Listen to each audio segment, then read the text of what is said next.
Nah gini ya, rivalitas antara Manchester sama Liverpool emang bukan cuman terjadi di sepak bola aja. Dua kota itu udah sama-sama punya urusan satu sama lain gitu dari ratusan tahun yang lalu.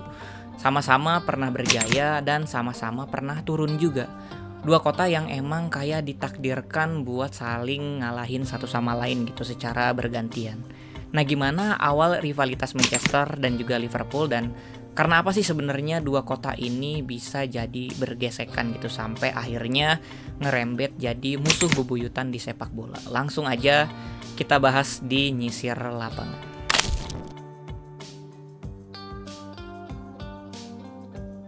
Nah, Liverpool dan Manchester ini awalnya cuman kota biasa, tapi setelah zaman perlahan mulai berubah, keduanya juga ikutan berubah. Liverpool jadi kota maritim yang besar dan paling penting buat Inggris waktu itu. Bahkan Liverpool ini jadi kota pelabuhan yang paling sibuk sejak abad ke-17. Dulunya di pelabuhan Liverpool ini sering tuh dijadiin tempat buat berlabuhnya kapal-kapal pedagang budak. Nah, dari profit perdagangan budak ini bikin Liverpool jadi kota yang makmur gitu, yang nggak cuma makmur aja tapi juga jadi heterogen. Jadi banyak orang-orang yang tinggal di sana itu kayak campuran gitu, banyak ras, banyak suku dan juga agama pada ngumpul di situ. Dan di Liverpool ini juga orang-orang berkulit hitam pertama kali tinggal di Inggris. Dan orang-orang Cina juga pertama kali tinggal di Eropa ya awalnya dari sini, dari Liverpool. Sementara Manchester jadi kota yang bergantung banget sama industri mereka. Industri tekstil jadi identitas utama kota Manchester. Bahkan kalau lu pernah denger revolusi industri, nah awalnya itu dari kota ini, kota Manchester gitu lah.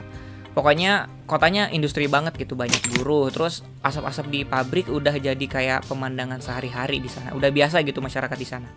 Nah, di tahun 1830 Liverpool sama Manchester ini dapat apa ya? Dapat privilege. Jadi kota pertama yang punya jalur kereta api antar kota gitu. Jadi ngehubungin antara Manchester dan Liverpool secara langsung. Dan jalur ini biasanya dipakai buat ngedistribusiin barang hasil produksi pabrik yang ada di Manchester ke pelabuhan Liverpool sebelum akhirnya disebar ke seluruh dunia gitu buat diekspor. Dan uniknya produk yang paling terkenal dari Manchester waktu itu adalah kain genggang, yang mana sebenarnya kain genggang ini berawal dari daerah Melayu. Buat gambaran aja jersey taplak mejanya MU tahun 2013, nah kotak-kotaknya itu terinspirasi dari kain genggang ini. Nah meski sempat hubungannya romantis gitu antara Liverpool dan juga Manchester, tapi lambat laun mulai ada selekan gitu waktu Liverpool mulai pasang tarif yang tinggi banget gitu buat barang-barang dari pabrik Manchester yang mau diekspor gitu, kan ditaruh dulu tuh di pelabuhan yang ada di Liverpool. Dan orang-orang Manchester tentu aja jadi kesel gitu, kok ini barangnya jadi mahal banget gitu. Dan akhirnya mereka tuh ngebangun gitu yang namanya Kanal Air Manchester yang dimulai tahun 1885 dan selesai di tahun 1894. Nah, karena adanya kanal ini, Kanal Air Manchester, barang-barang dari pabrik Manchester itu nggak harus ke pelabuhan Liverpool dulu, tapi bisa langsung dikirim ke luar negeri. Dan hal ini malah balik bikin orang-orang di Liverpool ini kesel gitu. Apalagi setelah perdagangan budak mulai dihapus tuh di tahun 1833. Pelabuhan Liverpool ini sebenarnya jadi kayak bergantung banget gitu ke barang-barang dari Manchester. Dan kanal yang merupakan kanal terbesar di dunia waktu itu bikin Manchester ini mulai bisa menyamai kemakmuran yang sempat ada di Liverpool gitu. Dan karena saking bangganya gitu sama kanal ini, orang-orang di Manchester juga jadiin kapal sebagai simbol baru buat kota mereka. Dan kita bisa lihat gitu di logo Manchester United, di logo Manchester City juga ada gambar kapalnya.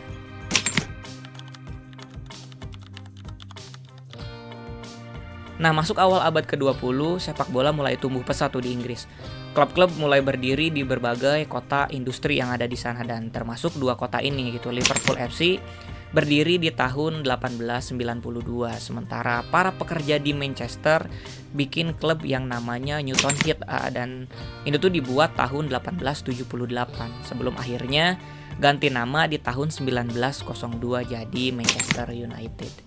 Dan dua klub ini sama-sama berjuang tuh di level nasional, tapi ketegangan sosial di luar lapangan akhirnya mulai tuh terbawa sampai ke stadion, ke dalam lapangan. Pokoknya setiap kali MU dan Liverpool ini ketemu, tensinya jadi beda banget gitu. Buat orang-orang Manchester, ngalahin Liverpool itu semacam pembuktian kalau mereka bisa gitu sebagai kelas pekerja. Sedangkan buat orang-orang Liverpool, ngalahin MU itu kayak simbol kebanggaan mereka gitu, kebanggaan pelabuhan yang masih punya gengsi gitu, walaupun ada kanal air Manchester waktu itu. Nah, di tahun 70-an sampai 80-an jadi masa dimana Liverpool jadi pusat dunia sepak bola. Mereka menang Liga Inggris berkali-kali gitu, juara terus. Bahkan ngambil 4 Piala Eropa juga. Dan punya pemain legendaris kayak Kenny Dalglish, terus ada Graham Souness dan juga Ian Rush. Raise that magnificent cup aloft. It's well done, Liverpool. Sementara Manchester United sempat punya performa naik turun sebenarnya di bawah asuhan Tommy Doherty. Bahkan MU ini sempat terdegradasi juga. Walaupun bisa balik lagi gitu ke liga utamanya Liga Inggris, dan juga sempat dapetin Piala FA di tahun 1977, bahkan ngalahin Liverpool waktu itu di final. Tapi 44 hari kemudian Doherty harus dipecat karena kasus di luar lapangan. Nah, selanjutnya di bawah Ron Atkinson, MU juga sebenarnya berhasil menangin 2 Piala FA. Timnya main lebih stabil gitu, sampai ngerekrut Brian Robson yang waktu itu mecahin transfer di MU gitu, tapi tetap nggak bisa dapetin Liga Inggris juga. Dan secara sosial pun Manchester waktu itu lagi terpuruk gitu, banyak pabrik-pabrik yang tutup. Terus dengan secara langsung pengangguran jadi makin tinggi dan ekonomi lagi melemah. Kota Liverpool juga sama gitu, lagi susah. Tapi seenggaknya gitu, walaupun susah, mereka masih punya hal yang bisa dibanggain, yaitu tim bola mereka, karena waktu itu ya lagi jago-jagonya gitu. Orang-orang di Manchester kayak sedih banget gitu, hidupnya emang lagi nggak bagus gitu, lagi susah. Terus sepak bolanya juga yang jadi hiburan mereka biasanya malah lagi nggak bagus juga, ditambah rival mereka lagi berjaya gitu. Tapi mulai tahun 80-an, di tengah-tengah 80-an gitu, mulai tuh perlahan keadaannya mulai berbalik. Waktu Sir Alex Ferguson datang di tahun 1986, Liverpool masih jago waktu itu. Mereka masih punya 16 gelar Liga Inggris dan MU cuman punya 7.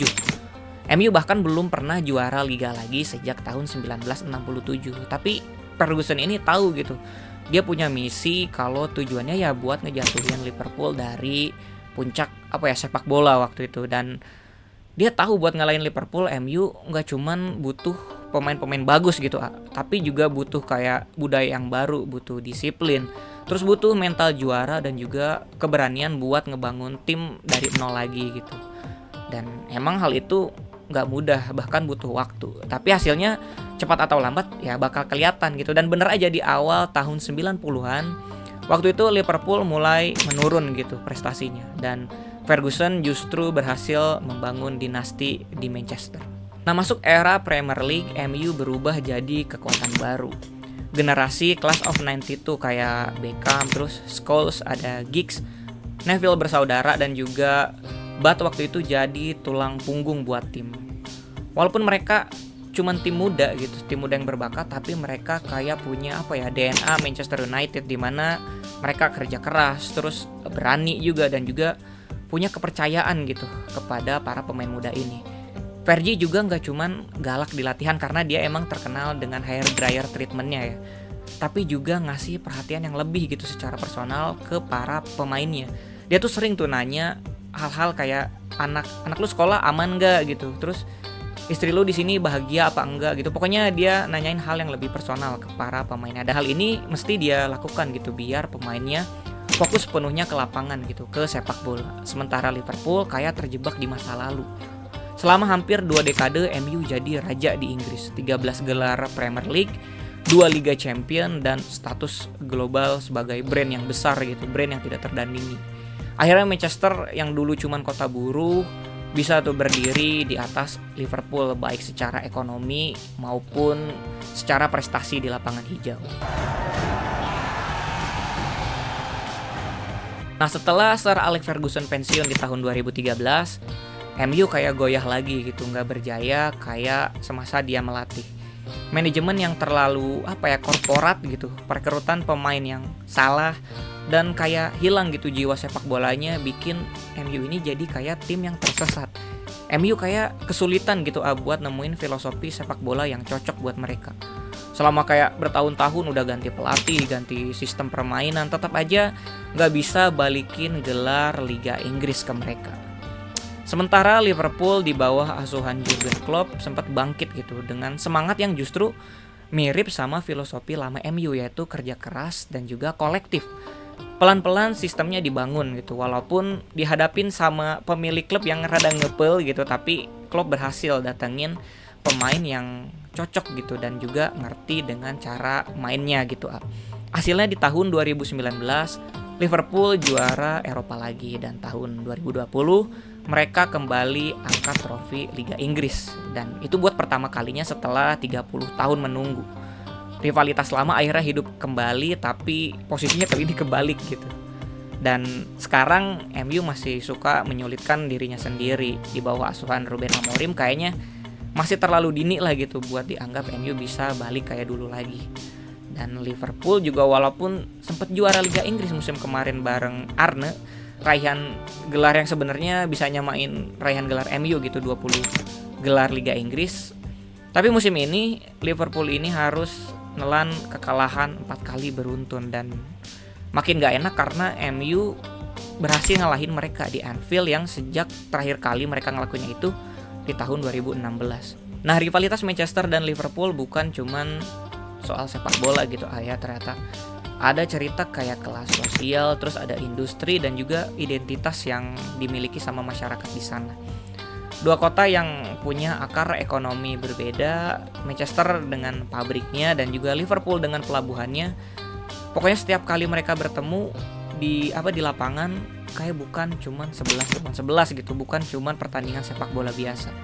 Itu kayak kisah antara dua kota yang saling menantang gitu.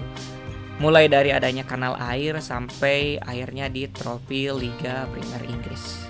Mungkin itu aja buat kali ini. Maafin kalau misalnya masih ada salah dan juga kurang di video. Jangan lupa like, komen, dan subscribe biar bisa kita ngulik cerita tentang sepak bola lainnya.